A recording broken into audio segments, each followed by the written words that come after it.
Следуваат вестите на Канал 8. Општина Кочани ќе ја разгледува можноста за проширување на опфатот на улиците на кои ќе се наплаќа надоместок за паркирање. Ова пред се однесува на просторот на плоштадот и на улицата Кеј на Револуцијата, при што е предвидено наплатата да биде само со СМС пораки и со талони, што ќе се продаваат во трговските објекти. И по 4 години од воведувањето на надоместокот за паркирање во централното градско подрачје на Кочани, локалната самоуправа се уште целосно не ја реализирала претходно донесената одлука на Советот на општината за кои паркинг места ќе се плаќа. Иако во 2016-та имаше обиди оваа одлука комплетно да стапи во сила, советниците од претходниот состав не го одобрија предлогот на тогашниот градоначалник. Кога во мај 2014-та се воведе наплата за паркирање, беше речено дека како привремено решение таксата ќе биде само за сообраќајниците од десната страна на Кочанска река, како и на паркинзите кај трговскиот центар и кај кулата Треска. Целосната примена на одлуката беше оставена за подоцнежна фаза, а со неа се предвидува наплатата да се врши и на просторот на плоштадот Методија Андонов Ченто, на улицата Кеј на Револуцијата од аптеката Зегин до паркот кај старата зграда, потоа на паркингот кај паркот на Револуцијата, паркингот кај Централниот регистар и на просторот кај службениот влез на Македонска пошта. На последната седница на Советот, градоначалникот Илиев најави дека општината се уште размислува како најефикасно и прифатливо за граѓаните да го реши ова прашање. Ќе доставиме барање до вас како советници да ни помогнете да донесеме одлука да го заокружиме платениот паркинг плац во општина Кочани, како на плоштадот и така и по целата улица Кеј на Револуцијата.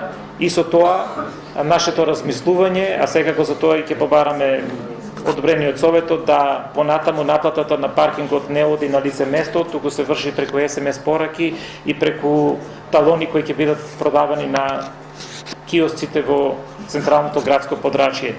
Во врска со ангажираните лица кои работат како наплатувачи на таксата за паркирање, Илиев истакна дека се размислува на кој начин тие ќе бидат распределени на други работни места. Луѓето кои ќе останат и ќе бидат прво бројот на вработените веројатно потребата од толку луѓе ќе се намали, ќе бидат распределени на други места, а луѓето кои ќе останат ќе бидат вклучени во делот на контролата на оно дали се почитува или не се почитува. Според градоначалникот Илиев, постапката за проширување на опфатот на платениот паркинг ќе влезе во процедура по завршувањето на летните одмори, но повторно потенцираше од и крајната одлука за тоа ќе ја донесе Советот на општината.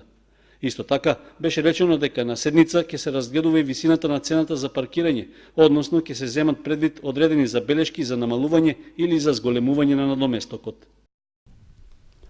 Со средства од општинскиот буџет и со донации од компании, јавните површини во Кочани на неколку локации се преуредуваат во детски забавни игралишта. Од општината истакнуваат дека со тоа ќе се добијат нови простори за забава на најмладите, а ќе се уредат и парковски површини за повозрасните граѓани. Во завршна фаза е уредувањето на детското игралиште кај зградите кај поранешен Атом, каде што се префрлија реквизитите од градскиот парк, Вовчето, двата тобогани, лулашките и клацкалките. Работници на комуналното јавно предпријатие Водовод поставуваат песочна подлога и ги вршат последните поправки на теренот, што децата од овој дел на Кочани наскоро ќе можат да го користат. Новиот детски парк кај зградите кај поранешен Атом произлезе од потребата за соодветен простор за детска игра, но и по реновирањето на игралиштето во градскиот парк, каде со донација од компанијата Антура МК беа поставени нови реквизити. Според градоначалникот Николчо Илиев, започната е подготовка и за проект за детското игралиште во Белско Мало, каде што пред неколку години постоел парк со борова шума. Со тоа општината позитивно одговара на барањето на жителите од оваа населба. Целата зелена површина да биде максимално корисна за најмладите, но и за возрастните. На оваа локација е планирано да се постават детски играчки, клупи и друга парковска урбана опрема. Од вкупната површина за детско игралиште во Белско Мало ќе бидат наменети 88 метри квадратни, а 430 метри квадратни ќе остане тревна површина, на која ќе бидат засадени уште 15 нови садници. Наскоро се очекува да се работи и на детското игралиште во населбата Калиманова глава, каде според барањата на жителите ќе се постави заштитна ограда, со што ќе се спречи паркирањето на возилата во паркот, но и ќе се зголеми безбедноста на децата при играта. Екипи на комуналното предпријатие Водовод деновиве ќе бидат активирани и за косење на тревата, како и за подобрување на хигиената на ова и на останатите детски игралишта.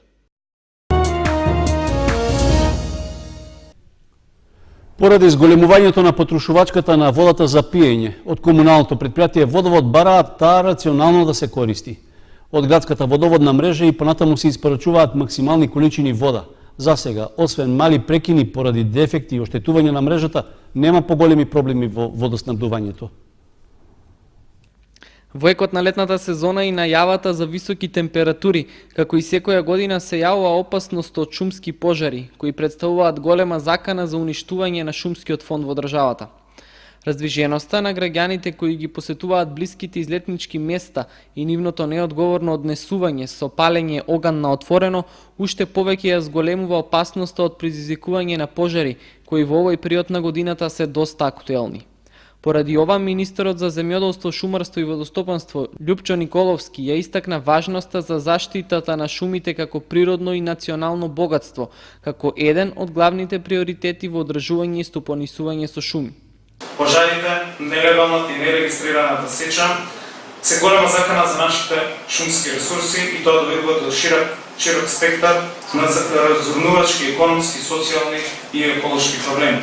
Пожарите, особено нелегалното, нерегистрирано сечење на шумите, често се поврзува со транснационалниот организиран криминал, со дефектите во институционалните контроли и неефективните институции.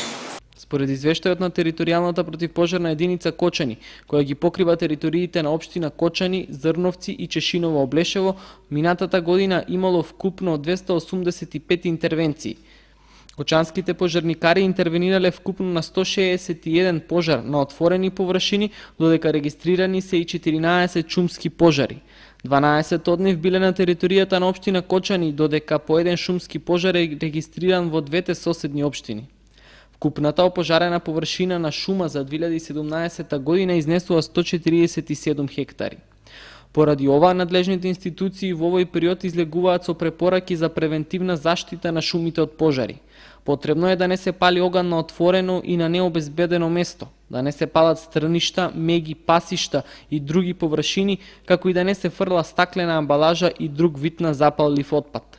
Во зависност од температурите на воздухот и опасноста од појава на шумски пожари, во следниот период, доколку се јави потреба, Министерството за земјоделство, шумарство и водостопанство ќе издаде забрана за движење во шумите низ Македонија.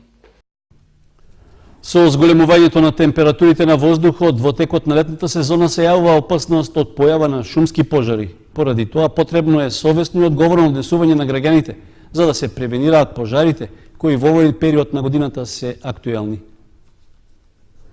Со оглед што трае критичниот период кога е регистрирана зголемена потрошувачка на вода, комуналното јавно предпријатие Водовод апелира до граѓаните рационално и наменски да ги користат количините со кои располага водоводната мрежа. Од предпријатието потврдуваат оти максимално се ангажирани сите расположиви капацитети за да се одржува состојбата во рамки на нормалата. Иако временските услови во последните неколку денови влијаат за стабилизирање на потрошувачката, сепак просечната испорака се движи по околу 200 литри во секунда, што условува дневно да се трошат повеќе од 16.000 метри кубни вода. Апелот за рационално трошење и за спречување на нелегалното користење, односно на кражбите од водоводниот систем, во изминатите години до некаде даваше ефект, иако состојбата беше далеку од стабилна. Освен помали дефекти и оштетување на мрежата, за сега нема поголеми проблеми во водоснабдувањето, што не се исклучува како можност, доколку и понатаму продолжи зголемената оптовареност на капацитетите.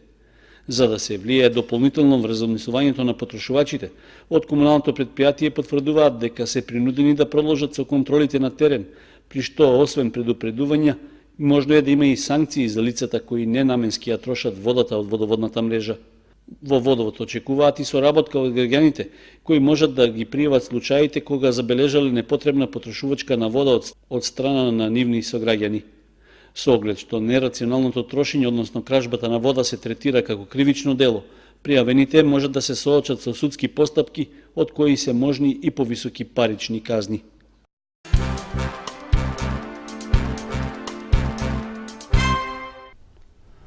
Средното општинско училиште Ванчо Прки од Виница го објави тендерот за избор на фирма што ќе го врши превозот на учениците во предстојната учебна година. За покривање на трошоците за оваа намена предвидено е да се потрошат 4 милиони денари. Средното општинско училиште Ванчо Прки од Виница и годинава навреме ќе ја избере фирмата за бесплатен превоз на учениците. Јавниот повик за избор на давателот на услугата е веќе објавен и трае до 13 август. Според пресметките за трошоци по ученик се планира за бесплатниот превоз за престојната учебна година Средното училиште од Виница да потроши 4 милиони денари, без давачките за данок на додадена вредност. Со распишаниот тендер треба да се обезбеди превоз за 208 ученици, кои живеат во другите населени места во општина Виница или пак се од соседните општини Кочани и Зрновци. Релациите на кои ќе се превезуваат учениците се групирани во 8 линии, така што за секоја линија ќе се спроведе посебна електронска аукција. Освен тоа, како забелешка во техничката спецификација на јавниот повик е нагласено оти превозот ќе се извршува само во една смена, односно за периодот меѓу 8 и 14 часот.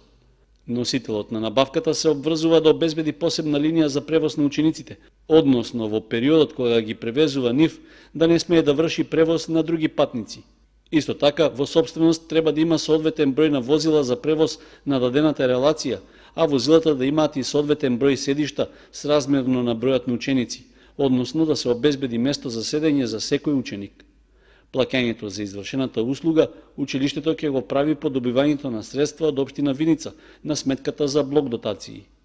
Со оглед што предметот на договорот е делив, тоа значи дека за давање на услугата можат да се пријават и повеќе понудувачи, односно еден оператор да избере на кои релации ќе вози.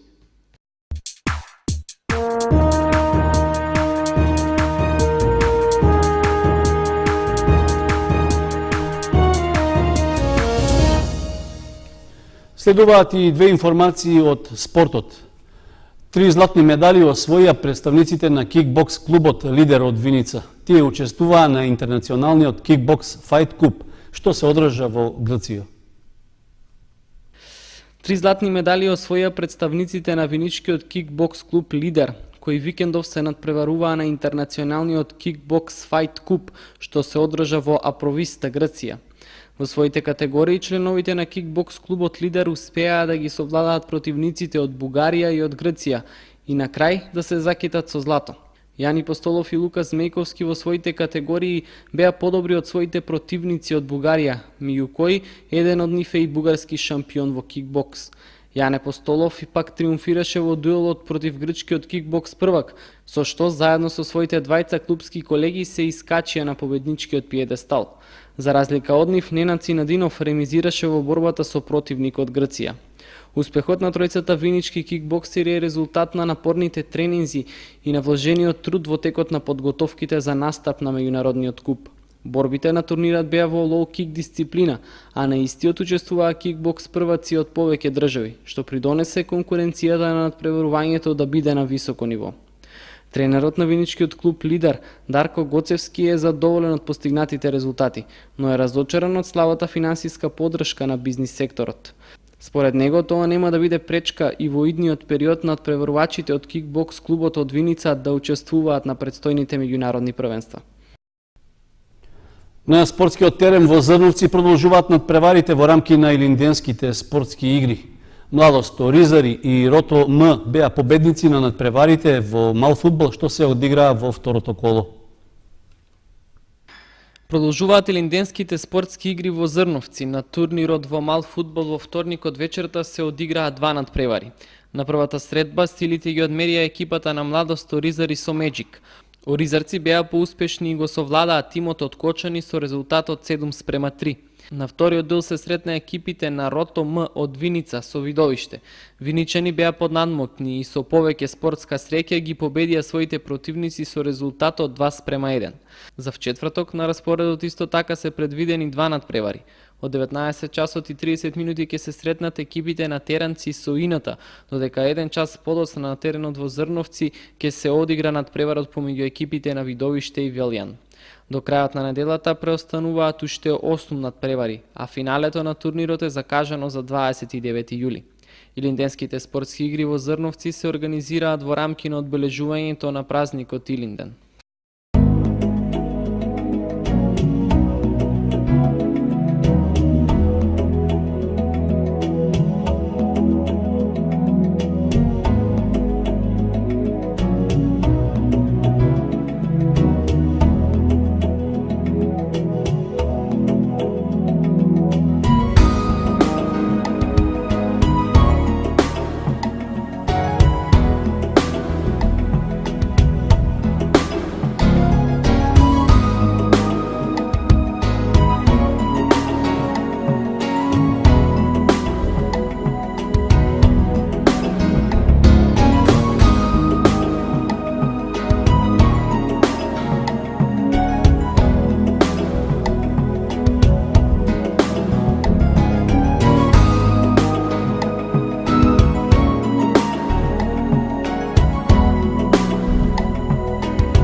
Со временската прогноза ги завршуваме денешните вести на Канал 8. Благодарам за вниманието. Пријатно.